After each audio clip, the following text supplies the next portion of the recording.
Hello, and welcome to lesson 3 of our Tudor project.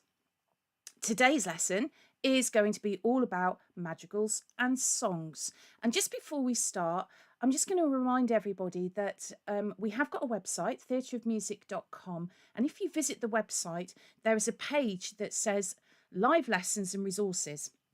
If you go on that page and you scroll down to the bottom, you will see handouts, worksheets, however you want to sort of think of them, to do with today's lesson, which you can use. They're PDFs. Or if you don't have those, that's absolutely fine. If you get yourself a piece of paper and a pen or a pencil, that will be just as good, because we're going to be doing some asking you questions and getting you to do sort of like write down words and things like that. So it's worth having a piece of paper and a pen, or if you've got access to it, having a look at the website and downloading and printing off, or just using on your computer, however, the resources that are there. But they're there every week. Okay, so let's have a look at what we're going to be doing today. So let's just make me appear, because that will help. I'm not sure it does, but why not? What is a madrigal? That's what we're going to be looking at. First of all, what is a madrigal? Well, a madrigal is a type of song, and I'm sure we're all quite familiar with different types of song, but madrigals are a particular type of song that came over from Italy during the 1580s, so towards the end of the Tudor period, excuse me, when we're thinking about sort of Elizabeth I's reign. And they were really, really popular. They'd been popular right across Europe. Everybody was into madrigals. They came over to England in a special book that was produced that had got a load of Italian madrigals in it, but they had been translated into English. And they were so popular that the composers in England decided to start writing their own madrigals. Now, it's like with any type of pop music. If you think of, I don't know, K-pop or rap, or rock music, everything sort of goes in and out of fashion. And in Europe, the madrigal went out of fashion quite quickly. But in England, it stayed really popular until the 1620s. And the sorts of places you would hear these songs would be at court, in houses of rich people. We're not talking about songs necessarily that would be getting out into the community, and your farmer down the road would be singing. That's not really the target audience for a madrigal. The madrigal would be being performed in the houses of the rich. Okay, so there's 3 types of madrigal, and we're going to look at each of those types today. We're going to sort of have a listen to 3 madrigals, one from each. There's the madrigal proper, the ballet, and the air. So those are the 3 types of madrigal: the madrigal proper, the ballet, and the air. So the madrigal proper, it used something called imitation. Imitation is where you copy something. So you could have a little tune, da da da da da da da, and then you would imitate it. So it wouldn't necessarily be exactly the same. Da da da da da da da. It might just change slightly, or it might move a little bit higher, but the shape would be the same. But it's being imitated, it's being copied. Each new section of lyrics or words had new music. So instead of, we're used to songs where you would have a verse that would keep coming back, or a chorus that would keep coming back. That's not how the madrigal proper worked. So you would have a set of words, and then as you got onto the next set of words, you'd have completely new music. And the thing with the madrigal proper is that you would repeat lines. So in the other 2, you would have a verse or a chorus, and you just sing those words through.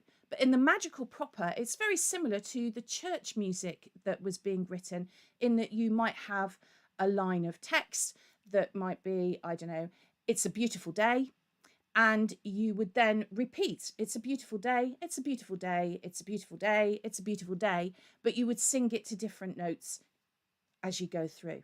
Sections were rarely repeated. So if you take that idea of it's a beautiful day, you wouldn't sing it's a beautiful day later on in the song.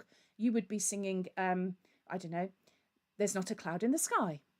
There's not a cloud in the sky, and so on. We call this through composed, where you're not going back and reusing any of the material. You're using the same, you're using different material all the time. So through composed. And the other important thing about the Madrigal proper is it is unaccompanied, and we call that a cappella. We looked at that word last week if you joined us for the church music lesson, because a lot of music at this time would be performed a cappella, unaccompanied. Okay, so that's the Madrigal proper. Keep that idea in your head. We're now going to have a look at the ballet. Now, again, it's an unaccompanied song. It is a cappella. But the beauty of this one is it could be danced to. The music is quite light and gentle. It's not heavy and stodgy. It's really quite light music. And so people would dance to it. That would be quite nice. The same music was used for each verse, and there was usually a chorus. So same music, each verse would be repeated, and then there was a chorus as well. And we're used to that sort of musical structure. We're used to that type of form where you have a verse followed by a chorus, followed by a verse, followed by a chorus. And then the third of these musical styles, these madrigal styles, is something called an air. Now, an air is very similar to the ballet because you've got verses and the music is repeated. In this instance, not choruses, but the difference with the air is it could be a cappella, unaccompanied, or it could be accompanied. So you could have a lute playing, for example, as an accompanying instrument to support what's going on, to support the music. And that gave it a little bit more variation. And what you find very often in airs that you hear performed, certainly now, if somebody decided they were going to perform an air, you'll find that very often they'll perform the melody line with the lute accompaniment and not necessarily have the other 3 or 4 parts that would have been sung along with it. It gave the air that little bit more flexibility, perhaps. Now we're going to have a look to start off with at a particular type of madrigal, the madrigal proper, and this particular piece, As Vesta Was from Latmus Hill Descending, by Thomas Wilkes, who was a very famous composer, English composer of the Tudor period. This particular madrigal was written about and for Queen Elizabeth I. So it's making her seem very important and wonderful. They are honouring their queen. It's written for 6 voices, so that's a lot of parts. And it uses something called word painting. So this is a really special madrigal. It comes from a book, a special compilation of pieces that were all written for Elizabeth I. So Thomas Wilkes wasn't the only composer writing about Elizabeth I in this sort of style. 6 voices, uses word painting. So the music is describing the words. So if we think about the lyrics of this song in a minute, they're telling a story, and what they're trying to do as well, these composers, they are trying to illustrate the story through the music. Now, Vesta is a goddess, and she's coming down from the top of Latmus Hill, and she's got all her attendants with her. And at the same time, Elizabeth I is climbing Latmus Hill. So Vesta is descending, Elizabeth I is ascending. And all Vesta's attendees, all of her sort of fairies and elves and everybody, decide that they're going to leave their goddess and they are going to go and join the maiden queen, Elizabeth I, and they sing with her. It describes how they have mirthful tunes, happy tunes that they entertain her with. And at the end of the song, they sing, "Long live fair Oriana," which means long live the Queen. So let's have a little look at these lyrics. All right, so I'm just going to read it through for you. So if, sort of maybe understand it a little bit more. As Vesta was from Latmus Hill descending, she spied a maiden queen the same ascending, attended on by all the shepherds' swains, so all of the shepherds, to whom Diana's darlings came running down amain. So they're referring to Vesta as Diana in this instance, and these elves and everybody, these attendees, are busily running down the hill to the Queen. First, 2 by 2, then 3 by 3 together, leaving their goddess all alone, hasted thither. Hasted means moving fast, thither, they're moving.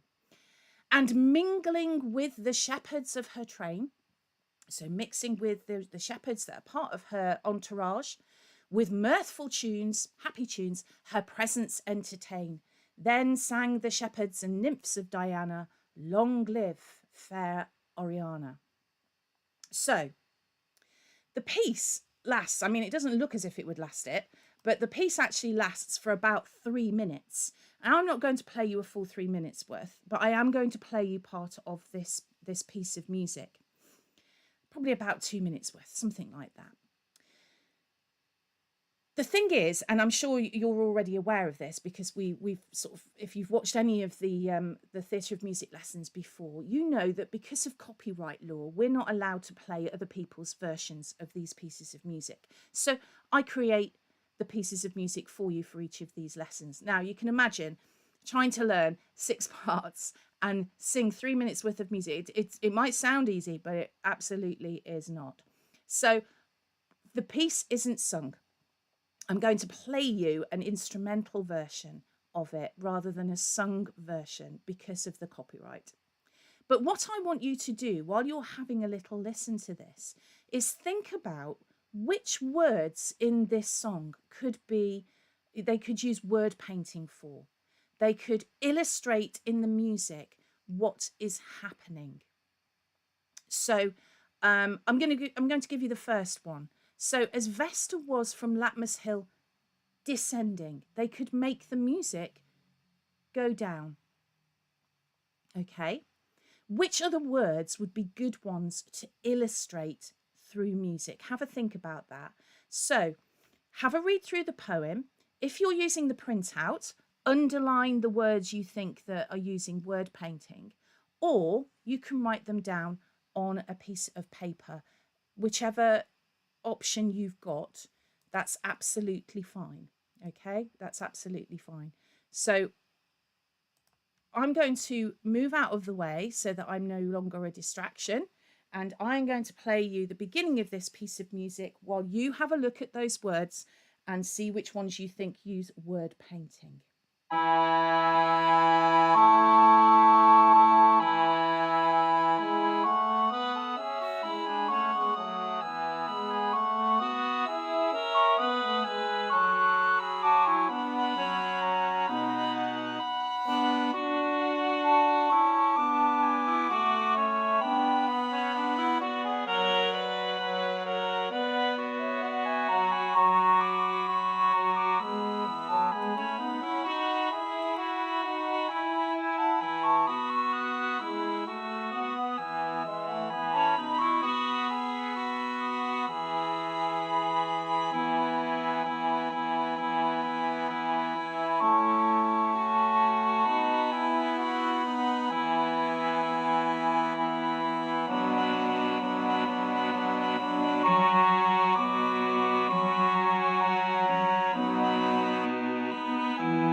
that seems a good place to stop. So let's have a little look, shall we, at what you've come up with. So, word painting, how the music helps to describe what's going on in the poem. Now, I gave you the first one, descending. It was an F sharp in there. So the music is descending, is going down. That's helping to illustrate that the goddess is on her way down the hill. So that was the first one. You should also perhaps have chosen the words the same, ascending. So the music, as the music goes back up, to illustrate the queen climbing the hill. So descending, ascending. Our next one came running down a main. It sounds fast. It sounds like there's some energy behind it, because you haven't got the words sort of being drawn out across a number of notes. If we go back to ascending, you can see the as of ascending has 2 notes, and then send has got 4 notes. So they're drawing the word out. They're making the word longer and putting lots of notes on that one syllable. But when we look at came running down a main, the words themselves are coming quickly, running down a main. So that's illustrating the fact that they are moving quickly. 2 by 2. Now I've shown you all of the parts there so that you can really see how this works. The top line and the 4th line down are singing together, but nobody else is. 2 by 2. There are only 2 parts singing at that time. And then when they move on to the next little bit, then 3 by 3, you can see that there are 3 voices singing at the same time. So using that word painting to illustrate the number of people actually, moving at that time, they're using that number of parts.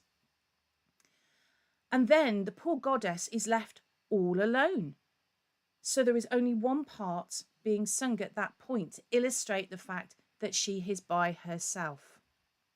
So if we have another little look at this song, the lyrics, so we should have descending, ascending, running down, 2 by 2, 3 by 3, leaving their goddess all alone.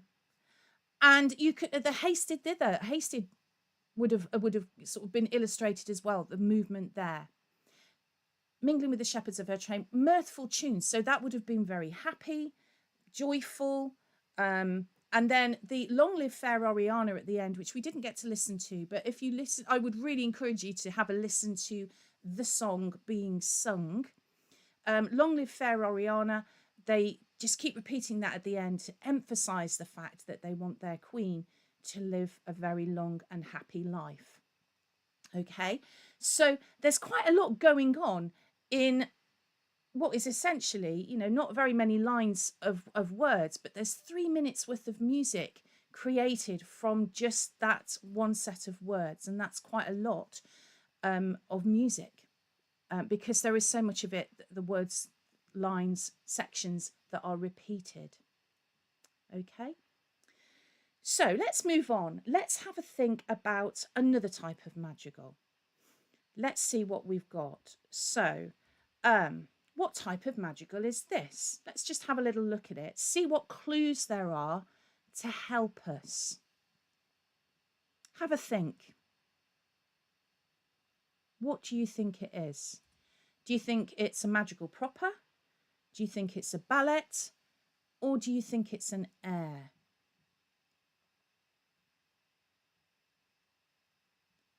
Okay, I'll put you out of your misery.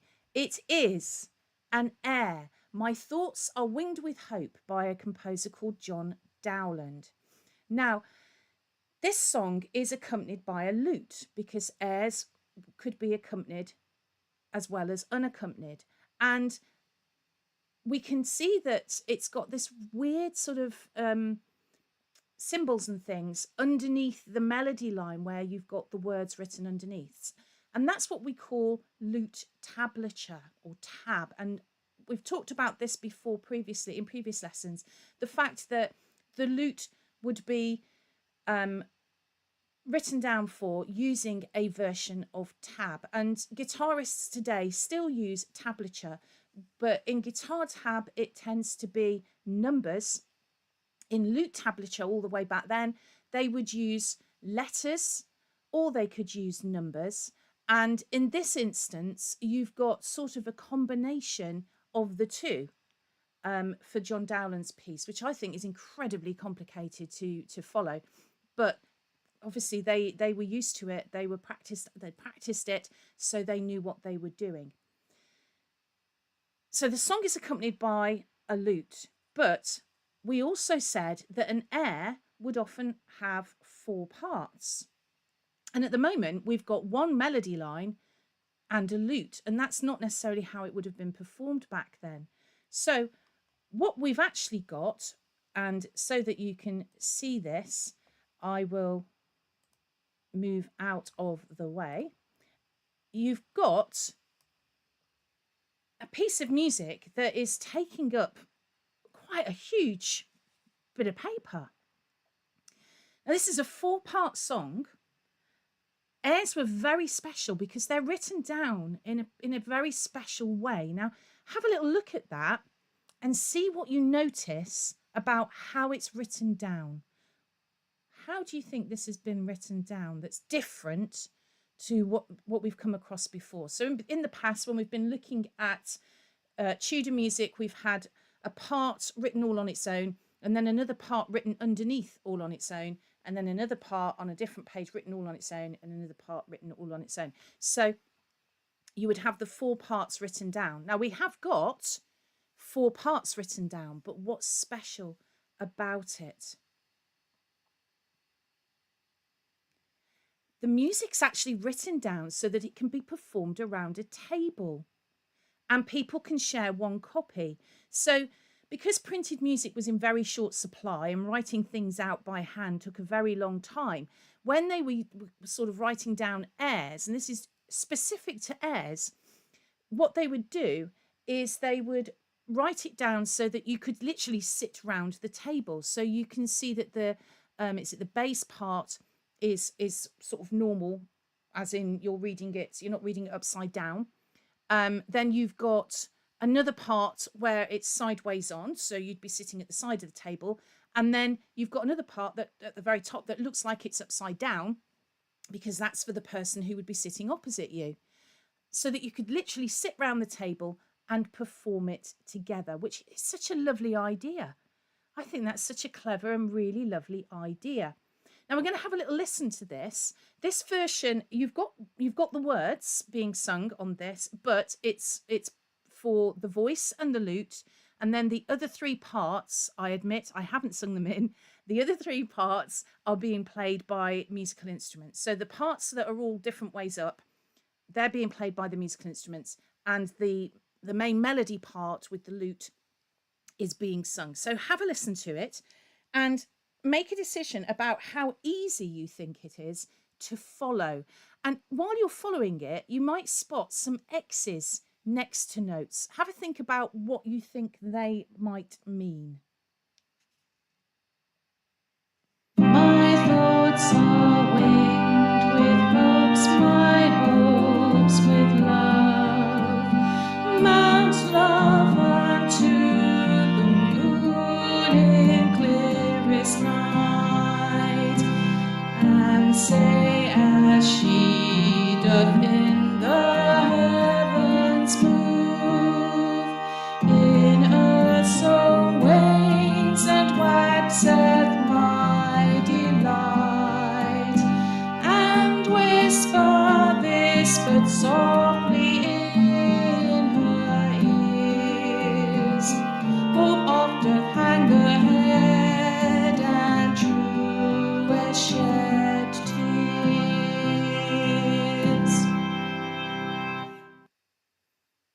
Okay, how easy was that to follow? Now, I think reading Tudor music is actually quite difficult, but they would have been very used to reading it obviously they were used to the notation, but the notation is quite different to what we're used to, because there's no treble clefs or bass clefs or things like that. We've talked about the lute tablature. Note heads of different shapes. You have got indication of flats at the start of lines for this particular song, but the X's would indicate sharps in the music. So Tudor music, written down, sat round a table, that's an air. Okay, so we've looked at Madrigal proper, we've looked at an air, which means that we've only really got one type of madrigal left. And we're going to have a look at a particular song called My Bonny Lass, She Smileth. Now, it's in 5 parts. We're obviously not going to be doing all 5 parts. And it's by a composer called Thomas Morley. It's a very light and jolly sounding piece, perfect for dancing to if you so wished. And what I'm going to do is I'm going to put the words up for you. So we're going to have a little go at singing the cantus part. Now, on the previous piece, the cantus part, you might have noticed it said cantus over the top of the vocal line that was written above the lute part. So it's the main tune. So we're going to have a look at learning the cantus part, the main melody line together. Okay. And then we're going to sing it along with the recording to sort of to help you. So let me put the words up for you, because you're going to need those words so that you know what you're singing. My bonny lass, she smileth when she my heart beguileth. And then we have a lot of fa la la la la la la, fa la la la la la la, fa la la la la la la. Now that's the chorus. The fa la las are the chorus. So we've got a verse. My bonny lass, she smileth when she my heart beguileth. And then the fa la las are the chorus. When she her sweet eye turneth, oh, how my heart it burneth. Again, that's the verse. It's going to be the same tune as what you've just sung. And then some more fa la las. That's our chorus. And then we actually change the tune slightly. Smile less, dear love, therefore, and you shall love me more. Some more fa la las. Dear love, call in their light, or else you'll burn me quite. And there's some more fa la las. So let's play it to you so that you get a flavour of it, and then we'll have a little go at learning the tune together. So, my bonny lass, she smileth. My bonny lass, she smileth when she my heart beguileth. Fa la la la la, fa la la la la, fa la la la la. When she her sweet eye turneth, oh, how my heart it burneth. Fa la la la la la, fa la la la la la, fa la la la la la. Smile less, dear love, therefore, and you shall love me more. Fa la la la la, fa la la la, fa la la la, fa la la la la. Dear love, call in the light, or else you'll burn me bright. Fa la la la la la, fa la la la, fa la la la la la la. Okay. Now, all of these pieces of music, along with the worksheets, are up on the Theatre of Music website. So you can access all of these pieces of music to have a listen to them or to practice singing along with at a later date. So they're all there for you. We're going to concentrate on that first set of words. My bonny lass, she smileth when she my heart beguileth. The fa la las, and when she her sweet eye turneth, oh, how my heart it burneth. So we're just going to focus on that first section. And then, as maybe a little bit of homework, you could have a go at learning the rest of that verse, the smile less, dear love, therefore, and you can work with the recording on the website to help you to do that. So, my bonny lass, she smileth. The tune is, My bonny lass, she smileth when she my heart beguileth. Okay, so listen again. My bonny lass, she smileth when she my heart beguileth. Now you join in and see how you do. So after 2, 1, 2. My bonny lass, she smileth when she my heart beguileth. Let's try it again. 1, 2. My bonny lass, she smileth when she my heart beguileth. Now, the good thing is that it's exactly the same tune for when she her sweet eye turneth, oh, how my heart it burneth. We'll come back to the fa-la-las in a minute, but let's just have a little look at that. So, when she her sweet eye turneth, oh, how my heart it burneth. Exactly the same tune as we've just done. So let's try the when she her sweet eye. After 2, 1, 2. When she her sweet eye turneth, oh, how my heart it burneth. Let's try that again. 1, 2. When she her sweet eye turneth, oh, how my heart it burneth. Okay, so we've got the verse learnt. Let's have a go at our fa-la-las. So I find it tricky remembering how many las and when to come in with the fas, but it should be straightforward. It is fa la la la la la fa la la la la la. Let's just try that one. Listen again. Fa la la la la la fa la la la la la. Let's do that together. After 2, 1, 2. Fa la la la la la la fa la la la la la. And again. 1, 2. Fa la la la la la la fa la la la la la. And then we're just going to finish it off with fa la la la la la la. So let's do that after 2, 1, 2. Fa la la la la la la. One more time. 1, 2. Fa la la la la la la. So let's put all the fa la las together. Excuse me. So 1, 2. Fa la la la la la la fa la la la la la. Fa la la la la la la. And the end fa-la-las are exactly the same as the ones that we've just done after When She My Heart Beguileth. So let's put the whole song, whole section together. From the beginning, from My Bonny Lass She Smileth, after 2. 1, 2. My bonny lass she smileth when she my heart beguileth. Fa la la la la la fa fa la la la la la fa la la la la la la. When she her sweet eye turneth, oh how my heart it burneth. Fa la la la la la la fa la la la la la fa la la la la la la.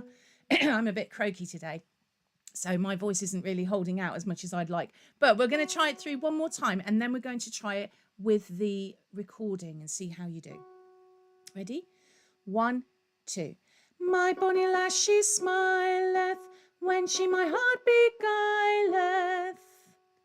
Fa la la la la la la fa la la la la la fa la la la la la la. When she her sweet eye turneth, oh how my heart it burneth. Fa la la la la la la fa la la la la la fa la la la la la la. So that's that first part done. Let's try it with the recording and see how you do. My bonny lass she smileth when she my heart beguileth.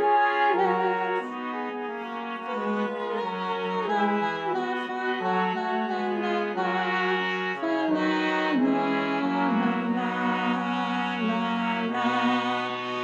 she her sweet eye turneth, oh how my heart it burneth. Fa la la la la la, fa la la la la la, fa la la la la la. Okay. Now, by all means, have a go at learning the rest of it.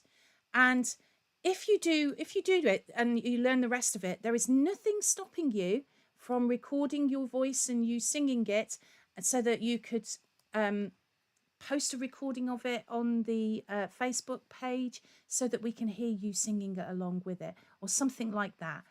Explore it. Have a listen to a version where you actually hear people singing all of the parts, rather than just the parts that we've concentrated on today, the melody line. Listen to it unaccompanied with the 4 or the 5 voices. It makes a huge difference. Now, next week, we're going to be looking at Tudor pop music. Wow, Tudor pop music. It did exist. Tudor pop music, that is going to be our focus next week. And we're also going to be listening to how, or talking about how Tudor pop music has still got an influence on us today. So have a think about which songs you think I might have chosen as our examples of Tudor pop music. Maybe suggest what you think it might be. You might be right. You might be right. So that's our focus for next week. As I say every week, I'm producing these live lessons and the resources and everything. And at the moment, I'm doing quite a lot of work for not a lot of money, because, you know, it's being sent out to you for free. And that's great. I want it to get to as many of you as possible, because music should be for everybody. But if you feel that you can and you are able to subscribe to the Theatre of Music coffee page, that would be so helpful. It would help towards me being able to give even more time to producing even more resources and more lessons and more, just more stuff that you can then access. And as a big thank you from me, you would get a magazine each quarter full of facts and fun stuff, quizzes and things like that, all to do with music. And it would help so enormously to help me to be able to produce so much more stuff for you.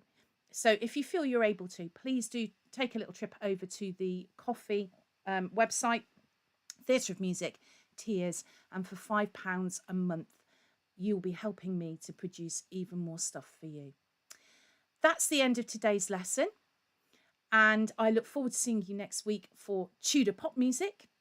But for now, it's bye for now.